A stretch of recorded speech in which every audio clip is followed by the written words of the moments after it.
Hi guys, and welcome to another Raw Talk with Dollie IndigoStar from Forbidden Knowledge TV. Today I have with me Michael Donnellan, who is a filmmaker, producer of the new upcoming series Atlantis. Now Michael lives on the Donana National Park in Spain, which is a huge area, about 209 miles of marshlands and irrigation systems, sand dunes and ruins. It connects to the Atlantic Ocean, and he lives there, direct boots on the ground. He's been making a documentary for the past 2 years and is a very dear friend of mine, and I've caught up with him. Hello, Michael. Hi, Dolly. How are you?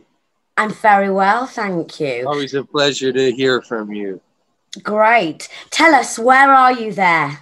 So right now I am in a beautiful place called Sanlúcar de Barrameda in southern Spain in Andalusia. And I've been traveling here for the last 5 years with our awesome teams, which include my film team at Ingenio Films, but also it includes Merlin Burrows, which is our partner research company in England.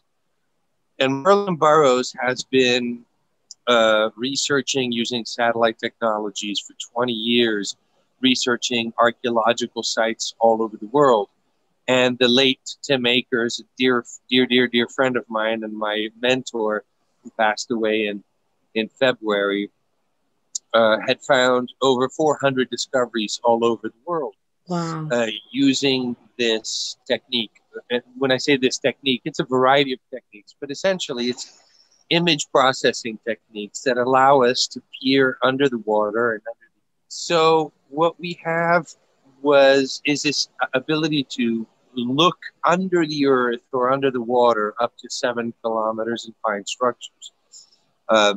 We use a bunch of peripheral technologies, LiDAR to look under trees and various techniques to essentially identify structures that are artificial. And in the case of where we live in Andalusia, we've discovered essentially the ruins of an ancient civilization, exactly where Plato said it was. Okay. And I've spent the last 5 years traveling here, documenting these structures, and it's been fabulous.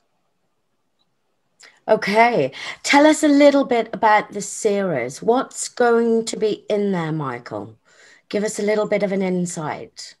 Okay, This so is the an series, exclusive, isn't it? It's an exclusive series that I think a It is. lot of people are waiting for out there, because there's not much on Atlantis. Right. We search and then we kind of stop.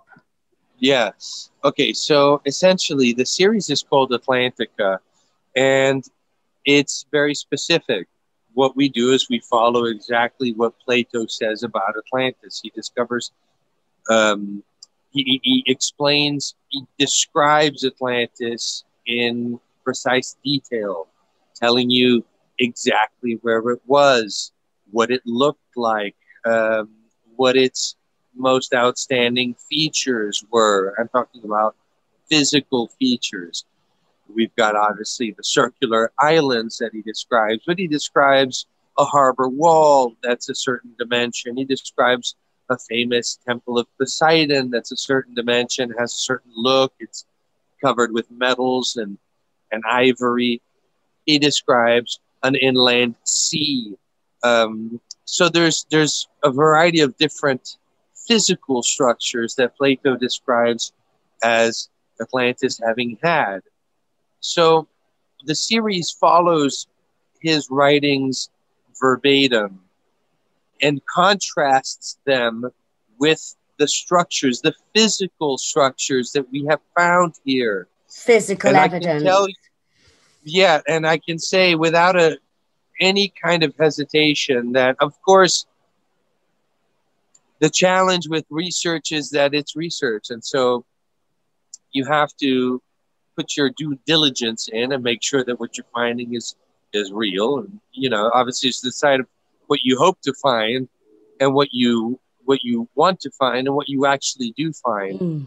And in the case of my experiences here for the last 5 years with Merlin Burrows, Tim, the rest of the team, our groups put together that have basically put us here on the ground for the last 5 years. I've lived here 2 years, and I can tell you that living here was an additional experience, because when I was visiting here before that, it was once every 2 months, once every 3 months, for a week or 2 weeks or whatnot, and it just wasn't enough time. And living here, at any time I could have come across something that said, no, it's not here.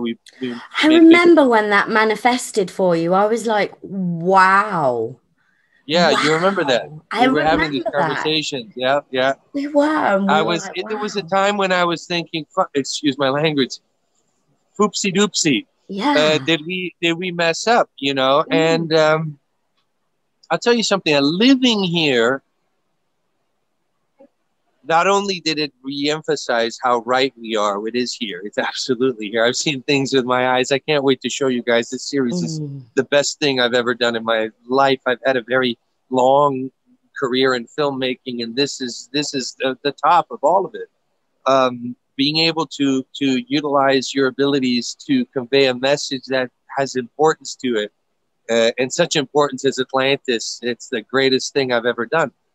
But I can say that what we have here is exactly what Plato described, to a staggering point where you realize, my God, what memories these guys had. To describe did Plato describe the beings there? What did he describe? He did. He describes everything. I mean, Plato's Timaeus and Critias describe not only the physical structures, but they describe Atlantis in terms of even what people wore. He said that people of Atlantis had different caste systems. There were the warriors, there were the husbandrymen. I don't know how you say that. The farmers and the different types of people, husbandry, the politicians, the rulers, this and that. But he describes them in great detail. It describes people wearing blue garments that would sort of cover their head halfway, like a hoodie, half covering their heads. He describes Atlantis down to the details of the animals that existed in Atlantis, the famous horses and bulls of Atlantis, which is a huge part of our series, where we describe the horses of Donnellan and the bulls of Donnellan. The bulls of Donnellan, the cow of the Donnellan is called the Vaca Maritma, which is one of the oldest cow species, bovine species in the world. This is no surprise. So there's so many things that are so clearly the descendants of the same place Plato talked about when he talked about Atlantis. It's here. We've covered it in a way that is, I think, the most detailed coverage of the subject of Atlantis ever conducted. So would you say, Michael, that there is a huge Anunnaki connection here? There's a huge... The thing that's fascinating, because the series Atlantica spends most of its time discussing things that are, the world right now, when it comes to discoveries, requires black and white, so a lot of what we show is very clear evidence of, look, here's something, have a look. And we have hundreds of sites that we've discovered that are pre-last ice age, meaning pre-younger Dryas period. So prior to 12,000 years ago. These are structures that are newly discovered, never been seen before, real, in this place, the same place Plato described. The series does dabble into esoteric subjects because we have the time to, but not tremendously.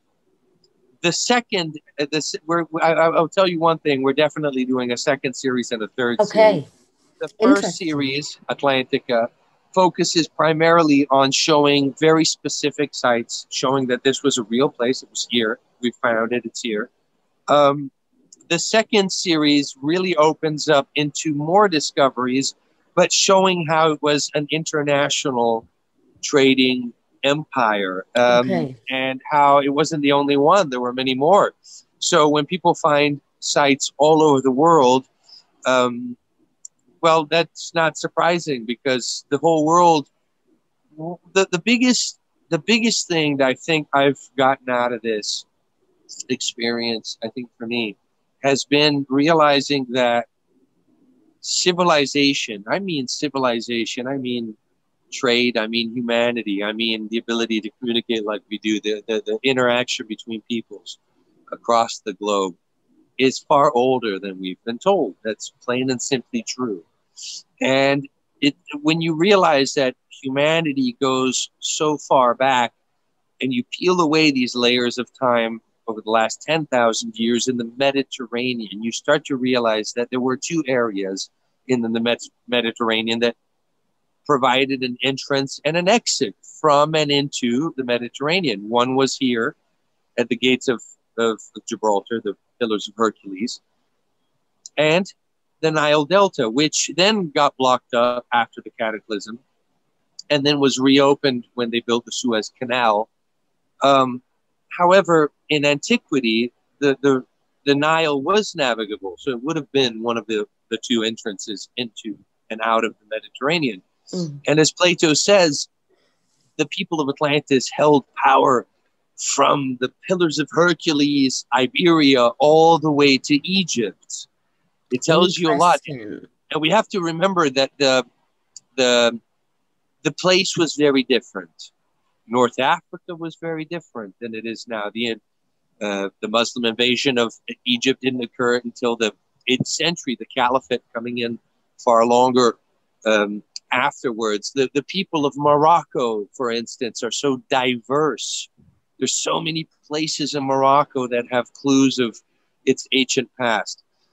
What we have found here is the capital cities of Atlantis. There are other places which we can talk about in other times. Yeah. We can't talk about. But what we have here is definitive proof that what Plato was talking about was real. There's always been this analogy, this anecdote, that Plato was using the story of Atlantis as an anecdote, as sort of a allegorical principle to show the utopian ideals that people of Greece at the time were hoping for. You know, there's this propagandic idea that Plato was writing in favor of Greece and this and that. And all right, so how does this tie into the Anunnaki? So the one of the things that we do talk about later on in the second series, and a little bit in the first series, but again, the first series is fixedly concentrated on facts in terms of the physical nature that most people feel they have to believe when a discovery is made.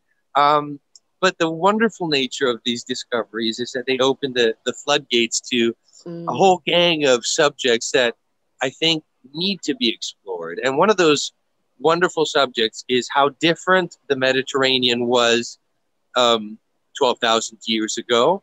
If we consider that this cataclysm caused great change in the Mediterranean, caused great change in Greece, caused great change in the Nile Delta, the whole world, we start to realize that the changes that came afterwards, the reemergence of civilization in the Mesopotamian area, it was a reemergence from something that came before that.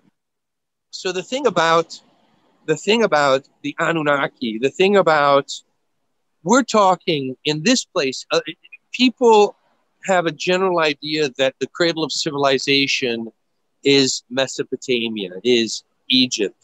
But in reality, where I am right now is the cradle of civilization. Most of Greek mythology, which assumingly most people think is based in Greece, So much of it occurs here in Iberia, in the Spanish Peninsula. Most of Hercules' great quests and Atlas were here. Atlas was the son of Poseidon. Poseidon came from here. Atlas, with his twin brother, ruled over the capital city of Atlantis from this place. And you start to realize that these are mythologies that when Plato's great relative Solon, the famous Greek historian. Here, look, I got to say hi to my friend Franco. Franco! Hey, Franco. This is Franco right here. Hey, Franco. He's my little buddy. He's been a lot of experiences with me, lots of adventures out in these parks. Right, Franco? So one thing that's critical is you realize that the Greeks had received their mythologies from their very long ancestors, their very, very far ancestors. So, can I ask you, Michael? Can I just ask you? I ask everyone. Do you think they've got the timelines wrong? To some degree, yes. To some degree, no. Timelines are always getting fondled up. What I mean is always. So if you ever have one significant cataclysm, imagine you have a cataclysm that's so strong that you have close to 1,000 years of really bad weather. Forget about not even trying to survive. Forget about trying to track the stars anymore. You're trying to put food in your mouth. So if after a cataclysm, you're really rendered to a survival state. And as a result, eons might pass between your generation and finally, maybe hundreds of years later, somebody finally coming back and starting to repopulate a little bit. Maybe the weather's gotten a bit better. Maybe you have access to shipbuilding again and industry. And finally, out of eons of dark ages, a bit of industry emerges and civilization starts to reappear with those vague memories that their ancestors left with them. So they're never left entirely empty. They always come back, but it's this giant leap backwards. Every time there's a big destruction, a big cataclysm, there's a leap backwards. And during that time is the dark ages. So I think in those periods of time, the measurement of time is maybe wrong, or maybe it's been messed up. So I think there can be a little bit of acceptance put in. However, we have sciences. So sciences can help clarify some of those, let's say, verbal histories that might have been botched up by a few hundred years. Sciences can come in and say, yes, it's within that time frame, but it's right over here. So we might say, 12,000 years ago, there were these people. And then science says, well, 11,400 years ago, that's acceptable. You know, it's.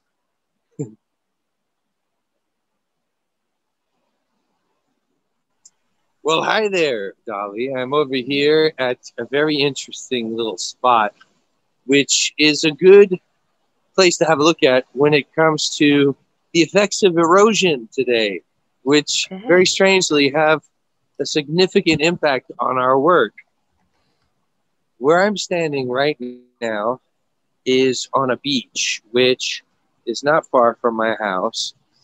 And the structures that you see popping up over here look like weird rocks, but they're not. I'll show you a little close-up real quick. Let me actually turn my camera around if I can. Here we go. Let me flip my camera around. So, I don't know if you can see this, but these are columns of an old palace, an old building.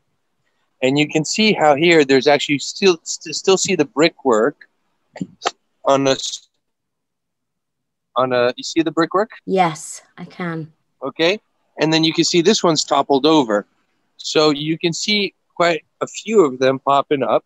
What's fascinating is when you see these with the drone from a height of a certain few meters, is that you can see that they actually form a rectangular shape. So whether this was the floor of an old building or whether it was a basement or I don't know. But it was definitely an old building, something artificial. And what's interesting about this spot is that it continues under the sediment of the current beach area, which goes up about 5, 6, 7, 8 meters. So these are just now, thanks to erosion, coming out of the sand. How do I know that? I know that because I've been filming this scene for 5 years. And when I first started coming here, there were only 4 little things were sticking out. And now this whole structure is sticking out. It's really crazy. So we came down here with one of our archaeologist professors at the University of Cadiz, which is right near here. And it's definitely not Roman. It's definitely pre-Phoenician. And it seems like it's pre-Ice Age, based on a variety of different pieces of evidence picked up, geological evidence, and also evidence of the actual structures, because the structures are showing indications of petrified wood, which is a whole subject we get into in the series Atlantica. But in any case, this is a really great example of one of the hundreds of structures that we have found in this area that are prehistorical, never been documented, and here we are documenting them first time. That is astounding. And I can also see little bits popping out of the sea when you sat there earlier. Have you been out there? Is there structures in the sea? Have you been diving? You have no idea. I've seen things here that are just incredible. The stuff we have here is, it's absolutely here. There's a city civilization here, not just one city. Cities, plural, many plurals. There are things here that are out in the middle of the ocean. I've filmed cities under the water. I've filmed walls, structures, buildings, rectangular houses, temples, things in the water right here that are not anything to do with any kind of history we have written. Nothing. Way before that. That is absolutely astounding. Do you feel that you were led there, Michael? 1,000,000%. Yeah, I'm here. Something I never really you caught me off guard. I don't really. Have I caught you off guard? Come on. You have caught me off guard because you and I have had conversations about this sort of thing many times. But of course, there's the element of the work that I'm doing here that has to always remain very scientific and very, based on reality. But because the discovery of this nature, of this magnitude, has to be founded on fact, because it's from that fact that we can move forward, knowing that this was real, knowing that it was here, showing that it was here. So that has been the principal driving force of the series, is to show people that this place really existed and really was here. There are elements on my own personal side of things that have, I think, led me here. I've had experiences my whole life that made no sense earlier, but now they make sense now. And for me to explain those things I try to be rational. I try to think, well, how did that happen? But I think something's led me here. Yeah, I believe that. I try to rationalize what brought me here, how I got here. I try to think of various things. One of the subjects that I find very intriguing and that has perhaps some answers for me is the subject of genetic memory. So perhaps I had an ancestor that came from here. I don't know. But one way or another, I've experienced certain things here on my own. Maybe one day I'll write a book. Yeah, on my own frequency that are so bizarre. I can't ignore them, but they're wonderful. And so I was led here. I'm sure of it. Or I led myself here. There's that part of me. Sometimes I think that as well.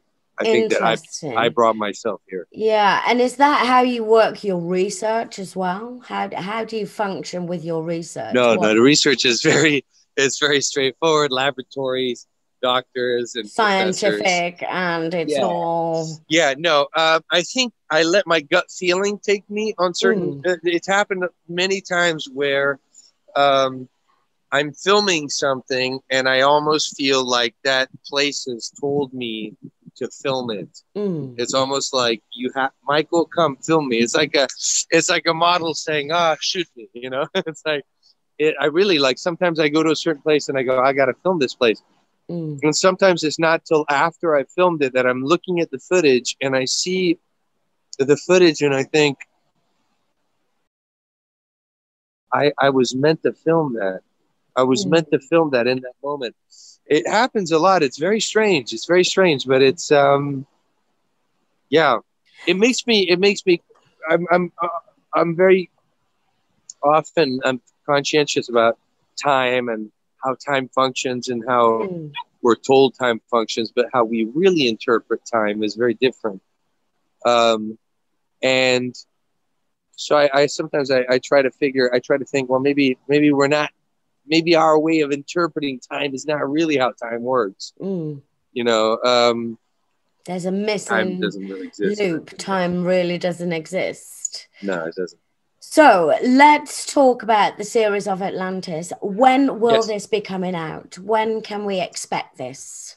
So Atlantica was going to come out as a movie a couple years ago. So this had been following 3 years, 2.5 years of research. And we were going to launch it. We're about to launch it with the Toronto I Film Festival. reviewed it for you. I You did remember a that? review, That's yeah. right. Yeah. And at the last moment, there were a couple issues in the film that we weren't 100% sure about. And instead of releasing the movie, we said, well, let's just take a pause. And we did. At the time I moved out here. Before that, I was living in Italy. So I said, no, we're going to move out to Spain. And we moved out here. And everything exploded in terms of magnitude because we started to learn so much more. So many more things were coming to light that I had no idea about before that. And as a result, it's become a series. Mm-hmm. So when is it coming out? It's coming out this year, I'm happy to say. It's going to be coming out immediately in multiple languages. And in terms of where it gets distributed, there are about 5 different options on the table right now, probably about 10 different options. But right away, it'll be coming out in Spanish and English, that's for sure. We're doing it in Spanish and English right from the beginning, but then, of course, it'll come out in multiple languages depending on where it comes out. Excellent, yes. But I'll let you know. Excellent, yes. We have partnerships with different channels, and it always depends on the discovery and on the size of the project. Obviously, the subject of Atlantis is such a great one. It's such a famous one.